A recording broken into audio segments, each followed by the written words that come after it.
ট্রেডিংয়ে 30% strategy and 70% management, এই দুইটার সমন্বয়ে যদি আপনি ট্রেড করতে পারেন তাহলে আপনি একজন প্রফিটেবল ট্রেডার হইতে পারবেন।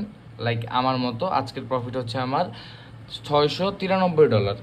সো দেখেন, আপনার যদি 50% অ্যাকুরেসি থাকে, ঠিক আছে, আপনার অ্যাকুরেসি ধরেন মাত্র 50%, আপনি যদি 10টা ট্রেড নেন, 10টা থেকে আপনার প্রফিট হয় কত?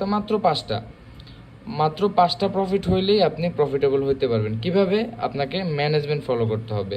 আপনার 50% অ্যাকুরেসি অ্যান্ড আপনার ম্যানেজমেন্ট ফলো করার কারণে আপনি মাস শেষে বা সপ্তাহ শেষে প্রফিটেবল ট্রেডার হইতে পারবেন। বাট আমি এমন অনেক ট্রেডার দেখছি যাদের অ্যাকুরেসি 80%, বাট তাদের কোনো ম্যানেজমেন্ট নাই।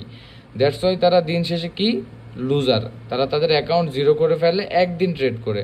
তারা সারা সপ্তাহ প্রফিট করতে পারে, বাট একদিনে তাদের অ্যাকাউন্ট ফুল জিরো হয়ে যায়, যেটা 90% ট্রেডারের সাথে হয়। আমার সাথেও শুরুতে হয়েছে। সো আপনাদের একটা কথাই বলবো, আপনি যদি ট্রেডিং থেকে প্রফিটেবল হইতে চান, আপনাকে ম্যানেজমেন্ট ফলো করে ট্রেড নিতে হবে। আপনার অ্যাকুরেসি কম থাকলেও সমস্যা নাই, বাট আপনার ম্যানেজমেন্ট ফলো করে ট্রেড নিতে হবে। ম্যানেজমেন্ট ফলো করে ট্রেড নিলে আপনি প্রফিটেবল হইতে পারবেন, এই গ্যারান্টি আমি আপনাকে দিচ্ছি। So moral of the story কি? মোরাল অফ দ্য স্টোরি হচ্ছে ফলো ম্যানেজমেন্ট ফলো করে ট্রেড করেন, আপনি প্রফিটেবল হইতে পারবেন। Trade smartly and make profit. Smartly trade করেন এবং ট্রেডিং থেকে প্রফিট বের করেন। For more important video, follow me.